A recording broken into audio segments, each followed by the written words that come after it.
Hello friends, welcome to run study. आज के इस वीडियो में हम Madhya Pradesh police science lecture series का 12वां वीडियो करने वाले हैं।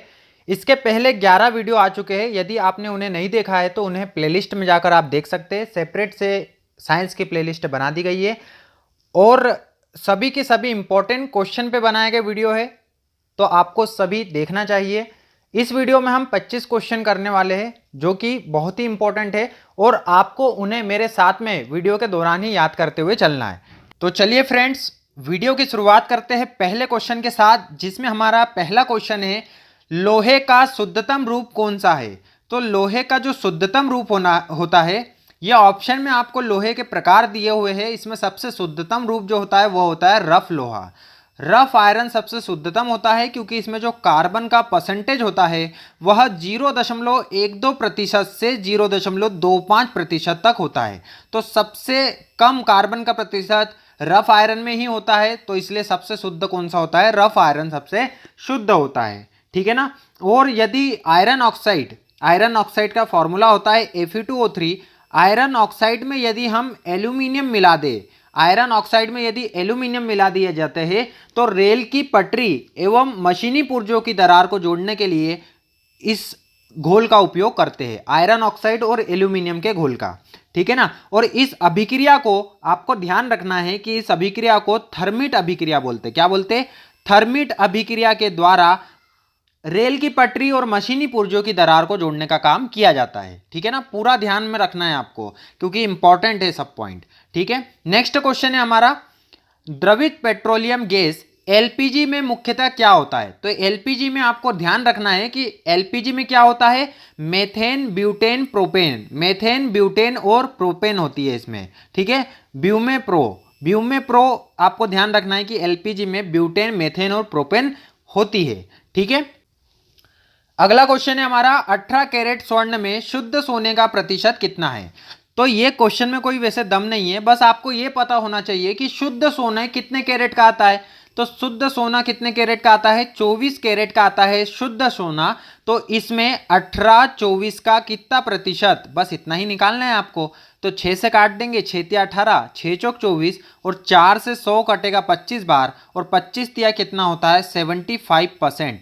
तो 18 कैरेट स्वर्ण में शुद्ध सोने का प्रतिशत कितना आया, 75%। ठीक है ना। और एक क्वेश्चन और आता है कि आभूषण कितने कैरेट सोने के बनाए जाते हैं। तो आपको ध्यान रखना है 22 कैरेट सोने का बनाए जाते हैं आभूषण। कितने कैरेट सोने के, 22 कैरेट सोने के आभूषण बनाए जाते हैं। अगला क्वेश्चन है हमारा, प्रतिजैविक औषधियों का उपयोग किसके बचने के लिए किया जाता है। तो प्रतिजैविक मतलब एंटीबायोटिक का इस्तेमाल हम क्यों करते हैं, जब हमें बैक्टीरियल डिजीज से बचना होता है। ठीक है। तो बैक्टीरियल डिजीज या जीवाणु जनित रोग के बचाव के लिए हम प्रतिजैविक औषधियों का उपयोग करते हैं। ठीक है। नेक्स्ट क्वेश्चन है, सोडा जल में मुख्यतः क्या होता है। सोडा जल में मुख्यतः क्या होता है, तो आपको पता होना चाहिए कि सोडा जल बनता कैसे। तो इसमें हम NaOH मतलब सोडियम हाइड्रोक्साइड में जब कार्बोलिक एसिड मिलाते हैं, मतलब H2CO3 मिलाते हैं, तो हमारा सोडा जल बनता है। तो कार्बोलिक अम्ल क्या मुख्य हुआ इसमें, मुख्यतः कार्बोलिक अम्ल मुख्यतः होता है, सोडियम हाइड्रोक्साइड और कार्बोलिक अम्ल। कभी कभी कार्बोलिक अम्ल का फॉर्मूला भी पूछा जाता है, तो आपको ध्यान रखना है कि H2CO3 यह कार्बोलिक अम्ल का फॉर्मूला है। ठीक है। नेक्स्ट क्वेश्चन है हमारा, जल की स्थायी कठोरता हटाने के लिए क्या मिलाया जाता है। तो वाटर की स्थायी कठोरता मतलब परमानेंट हार्डनेस को मिटाने के लिए सोडियम कार्बोनेट को मिलाया जाता है। सोडियम कार्बोनेट मतलब Na2CO3 को मिलाया जाता है, सोडियम कार्बोनेट को मिलाया जाता है जल की स्थायी कठोरता को हटाने के लिए।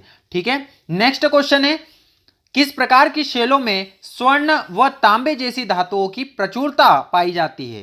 तो किस प्रकार की शैलों में पाई जाएगी, आपको ध्यान रखना है कि जो आग्नेय चट्टानें होती है, ओल्ड इग्निशियस चट्टान जो होती है, यह बनती कैसे है। इसका निर्माण पिघली हुई अवस्था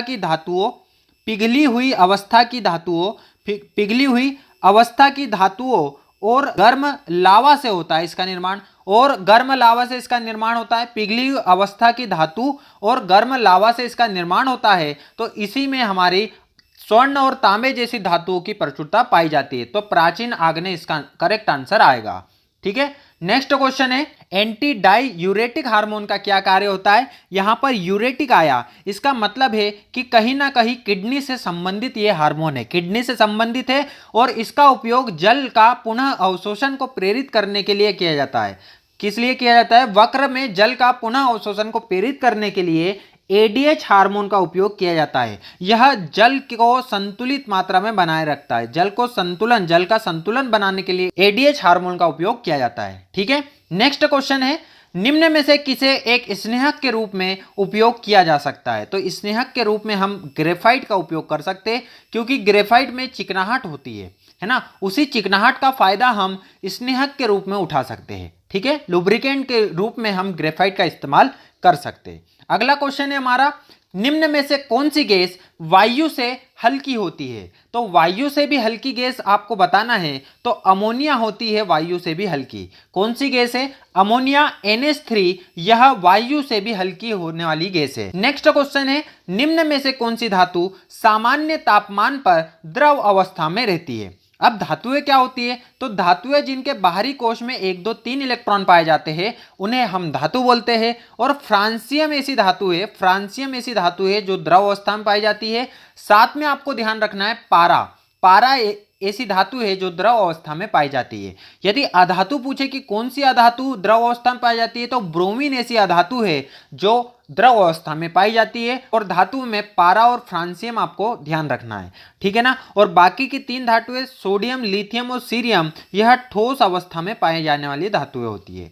ठीक है। अगला क्वेश्चन है हमारा, निम्न में से वो जो विद्युत का सबसे अच्छा सुचालक होता है। तो धातुएं विद्युत की सबसे अच्छी सुचालक होती है। कौन होती है? धातुएं विद्युत की सबसे अच्छी सुचालक होती है। और धातुओं में भी क्या? चांदी सबसे अच्छा धातु विद्युत का सुचालक होता है। ठीक है ना। सबसे अच्छा सुचालक कौन है? चांदी सबसे अच्छा विद्युत का सुचालक होता है। ये मोस्ट रिपीटेड क्वेश्चन है, इसलिए आपको ध्यान रखना है कि विद्युत का सबसे अच्छा सुचालक चांदी होता है। ठीक है। नेक्स्ट क्वेश्चन है पोटेशियम नाइट्रेट का उपयोग किस रूप में किया जाता है। पोटेशियम नाइट्रेट का उपयोग किस रूप में किया जाता है? तो फर्टिलाइजर, उर्वरक के रूप में हम पोटेशियम नाइट्रेट KNO3 का उपयोग करते हैं। किस रूप में करेंगे? पोटेशियम नाइट्रेट के रूप में उर्वरक बनाने में उपयोग किया जाता है। पोटेशियम नाइट्रेट का उर्वरक बनाने में उपयोग किया जाता है, क्योंकि उर्वरक में मुख्यतः नाइट्रोजन का इस्तेमाल होता है और नाइट्रोजन इसमें मिल जाएगी अपने को पोटेशियम नाइट्रेट में। ठीक है। नेक्स्ट क्वेश्चन है सिल्वर फिश का अध्ययन किसके अंतर्गत आता है। तो आपको यदि सिल्वर फिश पता हो कि सिल्वर फिश कीट में आती है तो आप आसानी से इसका आंसर दे सकते हो कि इसका जो आएगा आंसर वह एंटोमोलॉजी आएगा। एंटोमोलॉजी यह कीटों का अध्ययन कहलाता है। एंटोमोलॉजी, तो सिल्वर फिश भी कीट में आती है, इसलिए सिल्वर फिश का अध्ययन यह एंटोमोलॉजी के अंतर्गत आएगा। पैथोलॉजी का क्या मतलब होता है? पैथोलॉजी मतलब होता है रोगों की प्रकृति, कारण और लक्षणों का अध्ययन करना, यह पैथोलॉजी के अंतर्गत आता है। सिल्वीकल्चर का मतलब होता है काष्ठी पौधों का संवर्धन करना। पिसीकल्चर का मतलब है मत्स्य पालन का अध्ययन। मत्स्य पालन का अध्ययन करना पिसीकल्चर के अंतर्गत आता है। ठीक है। नेक्स्ट क्वेश्चन है हवा की गति किससे मापी जाती है। तो आपको पता होगा कि हवा की गति एनीमोमीटर से नापी जाती है। किससे नापेंगे? हवा की गति को एनीमोमीटर से नापते हैं। यदि हमें द्रवों की आपेक्षिक घनत्व का तुलना करना है, आपेक्षिक घनत्व को पता करना है द्रवों के, तो हम हाइड्रोमीटर का उपयोग करते हैं। और टेंसियोमीटर से मृदा में उपस्थित जल का तनाव नापते हैं। मृदा में उपस्थित जल का तनाव नापने के काम आता है टेंसियोमीटर। टेंशन, इसमें टेंशन है ना, टेंशन, तो टेंशन मतलब मृदा का जल का तनाव नापने के लिए हम टेंसियोमीटर का इस्तेमाल करते हैं। ठीक है।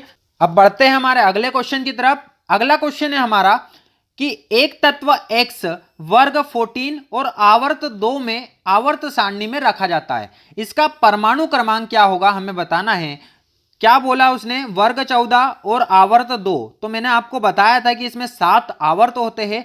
आड़े वाले आवर्त 1 2 3 4 5 6 7 इसमें आवर्त होते हैं और 18 टोटल वर्ग होते हैं। ये खड़े वाले टोटल हमारे वर्ग है, तो टोटल संख्या इनकी है 18। और इसमें बोला है 14 नंबर पे, तो मैं इसको जूम करने जा रहा हूं। देखो दूसरे नंबर की इस पे लेके चलना है हमको। और 14, तो 14 नंबर पे ये देखो आपको दिख रहा होगा, यहाँ लिखा है 14। और 14 पे क्या है? यहाँ कार्बन है, दूसरा और 14 वर्ग, दूसरा आवर्त 14 वर्ग, तो कार्बन है और कार्बन का परमाणु क्रमांक कितना होता है 6, तो 6 हमारा करेक्ट आंसर इसमें आएगा।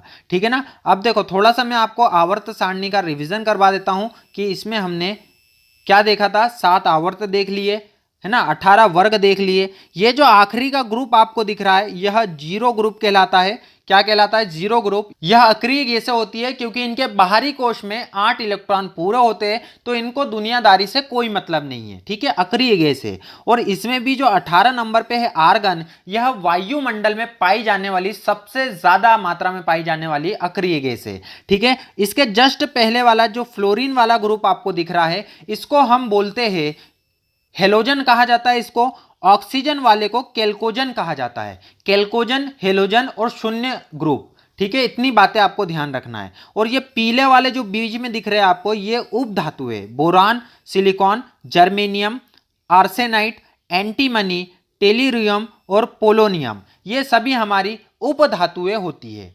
ठीक है, क्या है ये, उपधातुएं हमारी। ठीक है ना। अब बढ़ते हैं हमारे अगले क्वेश्चन की तरफ। अगला क्वेश्चन है हमारा, ग्लूकोज पाइरुवेट में परिवर्तित होता है, ये कहां पर परिवर्तित होता है ये हमें बताना है। तो आपको डायरेक्ट क्वेश्चन है, आपको ध्यान रखना है कि साइटोप्लाज्म में ग्लूकोज पाइरुवेट में परिवर्तित होता है। कहां पर होगा, साइटोप्लाज्म में ग्लूकोज पाइरुवेट में परिवर्तित होता है। ठीक है। नेक्स्ट क्वेश्चन है, वह शाखा जिसमें विरासत के बारे में अध्ययन किया जाता है क्या कहलाती है। तो वह शाखा जिसमें विरासत के बारे में अध्ययन किया जाता है, इनहेरिटेंस के बारे में अध्ययन किया जाता है, उसे हम बोलते हैं जेनेटिक्स। जेनेटिक्स या जेनेटिक्स कहा जाता है उसे, जिसमें हम इनहेरिटेंस या विरासत के बारे में अध्ययन करते हैं। ठीक है। आकृति विज्ञान, मॉर्फोलॉजी में हम जीवों और पौधों की आकृति संरचना के बारे में अध्ययन करते हैं। ठीक है ना। और इवोल्यूशन मतलब उनकी क्रमागत उन्नति के बारे में अध्ययन करना इवोल्यूशन कहलाता है। ठीक है। नेक्स्ट क्वेश्चन की तरफ बढ़ रहे हैं हम। अगला क्वेश्चन है हमारा, ऊष्माक्षेपी अभिक्रिया में अभिकारकों की ऊर्जा क्या होती है। तो अभिकारकों की ऊर्जा उत्पादों की ऊर्जा से ज्यादा होती है। अभिकारक जो होते हैं जिनसे ये उत्पाद बनाए जाएंगे, उनकी ऊर्जा ज्यादा होती है एज कंपेयर टू उत्पाद। उत्पाद की जो प्रोडक्ट होगा हमारा, उसकी जो ऊर्जा रहेगी वो कम रहेगी, क्योंकि कुछ ऊर्जा यहाँ पर हानि के रूप में बाहर निकलती है, ऊष्मा की हानि होती है। तो इनकी तुलना में ऊर्जा उत्पाद की क्या रहेगी, कम होंगी। ठीक है ना। ऊष्माक्षेपी का मतलब आपको समझ में आना चाहिए कि ऊष्मा इसमें निकलती है, तो ऊष्मा जब निकलेगी तो पहले की तुलना में कमी होगी ना, इसलिए इसका आंसर आएगा कि ऊर्जा उत्पाद की ऊर्जा से ज्यादा होती है, अभिकारकों की ऊर्जा। ठीक है। नेक्स्ट क्वेश्चन है, मेंढक जो कि कीड़े खाते हैं यह क्या कहलाते हैं। तो यह द्वितीयक उपभोक्ता कहलाते हैं, सेकेंडरी कंज्यूमर कहलाते हैं। मेंढक जो कीड़े खाएंगे वो क्या कहलाएंगे, सेकेंडरी कंज्यूमर या द्वितीयक उपभोक्ता कहलाएंगे। ठीक है। नेक्स्ट क्वेश्चन है हमारा, ड्यूरेलुमिन इसका मिश्रण होता है। ड्यूरेलुमिन किसका मिश्रण होता है। तो ड्यूरेलुमिन आपको ध्यान रखना है, एल्यूमिनियम, तांबा, मैग्नीशियम और मैग्नीज, ये सभी का मिश्रण होता है। एल्यूमिनियम, तांबा, मैग्नीज और magnesium, ATM square. ATM square, duralumin यदि आपको बनाना है तो ATM का स्क्वायर करना पड़ेगा। ATM मतलब एल्यूमिनियम, तांबा, मैग्नीशियम और मैग्नीज आपको मिलाना पड़ेगा।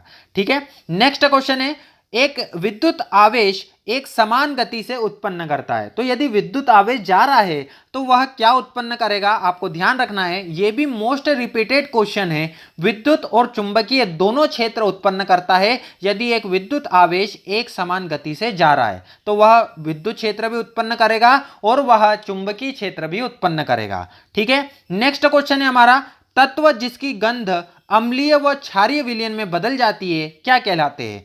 मोस्ट इंपोर्टेंट क्वेश्चन, आपको ध्यान रखना है ये वाला, क्योंकि ये जहरीला प्रश्न में आ जाएगा कि तत्व जिनकी गंध अम्लीय और क्षारीय विलयन में अलग अलग हो जाएगी, मतलब अम्ल में इसको मिलाएंगे तो अलग और क्षार में मिलाएंगे तो इसकी गंध अलग हो जाएगी। तो ऐसे तत्व को हम घ्राणा संकेतक कहते हैं। क्या कहते हैं, घ्राणा संकेतक कहते हैं हम। ठीक है। ऑल फैक्ट्री इंडिकेटर्स कहा जाता है इनको। ठीक है, घ्राणा संकेतक कहा जाता है, ध्यान रखना है आपको। इसलिए मैं 2 बार बोला हूं क्योंकि आपको ध्यान रखना है इसको। घ्राणा संकेतक मतलब अम्ल में अलग गंध रहेंगी, क्षार में अलग गंध रहेंगी इनकी। ठीक है। नेक्स्ट क्वेश्चन है हमारा, प्रतिरोधों 2R व R के दो चालकों को श्रेणी में एक बैटरी सर्किट में जोड़ा जाता है तो उनमें उत्पन्न ऊष्मा का अनुपात क्या होगा। तो आपको ध्यान रखना है कि जो ऊष्मा है वह प्रतिरोधों के समानुपाती होती है, मतलब यदि 2R अनुपात R है तो यही अनुपात हमारा ऊष्मा का भी अनुपात होगा, तो 2:1 हमारा करेक्ट आंसर इसमें आएगा। ठीक है, बढ़ रहे हमारे अगले क्वेश्चन की तरफ। नेक्स्ट क्वेश्चन है, ये हमारे वीडियो का फाइनल क्वेश्चन है और ये आपके लिए जो आखिरी तक इस वीडियो को देखा है उनके लिए ये स्पेशल क्वेश्चन कि एक प्रकाश की किरण वायु में चलते हुए पारदर्शी माध्यम से तल पर आपतित होती है। आपतित कोण 45 डिग्री, अपवर्तन कोण 30 डिग्री, तो माध्यम का अपवर्तक सूचकांक हमें बताना है। ठीक है ना, तो ये अपवर्तन की घटना के कारण होने वाला क्वेश्चन है। तो इसमें जब कोई किरण एक माध्यम से दूसरे माध्यम में जाती है तो वह अभिलंब से दूर हट जाती है, अभिलंब से विचलित हो जाती है, मतलब या तो पास होंगी या तो दूर हटेगी। तो इसमें पास हटेंगी कि दूर हटेगी ये म्यू पर निर्भर करता है, अपवर्तनांक पे निर्भर करता है। और अपवर्तनांक निकालने के लिए आपको साइन आई बटे साइन आर का उपयोग करना पड़ता है। तो यहाँ पर साइन आई मतलब साइन आई आपतन कोण कितना दिया है 45 डिग्री, बटे में आएगा अपवर्तन कोण, तो ये है 30 डिग्री। अपवर्तन कोण कितना है 30 डिग्री का। ठीक है, और इसमें हमें क्या पता होना चाहिए कि साइन आपको पता होना चाहिए साइन 45 की वैल्यू, तो साइन 45 की वैल्यू होती है 1/2 और साइन 30 की वैल्यू होती है 1/2। तो यहाँ पर ये 2 ऊपर आ जाएगा, 2/2, 2 को हम लिख सकते कर्णी 2 गुणा कर्णी 2 और बटे में है कर्णी 2, कर्णी 2 से कर्णी 2 कट जाएगा, तो कर्णी 2 हमारा आंसर आ जाएगा। ठीक है, ये पता होना चाहिए म्यू बराबर साइन आई बटे साइन आर होता है। आई मतलब है आपतन कोण 45 डिग्री का दिया था, अपवर्तन कोण 30 डिग्री का दिया हुआ था। साइन 45 की वैल्यू 1/2 होती है, साइन 30 की वैल्यू 1/2 होती है और ये 2 ऊपर चले जाएगा तो 2/2 बचेगा हमारे पास। 2 को हम कर्णी 2 गुणा कर्णी 2 लिख सकते, कर्णी 2 से कर्णी 2 कट जाएगा तो कर्णी 2 हमारा आंसर आ जाएगा। ठीक है, आ गया होगा ये समझ में। तो ये वीडियो आपको कैसा लगा कमेंट करके जरूर बताना। यदि ये वीडियो अच्छा लगा हो तो वीडियो को लाइक भी कर देना, अपने दोस्तों के साथ शेयर करना। यदि रन स्टडी पर पहली बार विजिट किया है तो आप इस चैनल को सब्सक्राइब जरूर कीजिए और साथ में बेल आइकन को भी दबाइए, क्योंकि इसी प्रकार के वीडियो आपको भविष्य में भी मिलते रहेंगे। मिलते हैं इसी प्रकार के अगले वीडियो में, तब तक के लिए goodbye and thank you. जय हिंद, जय भारत।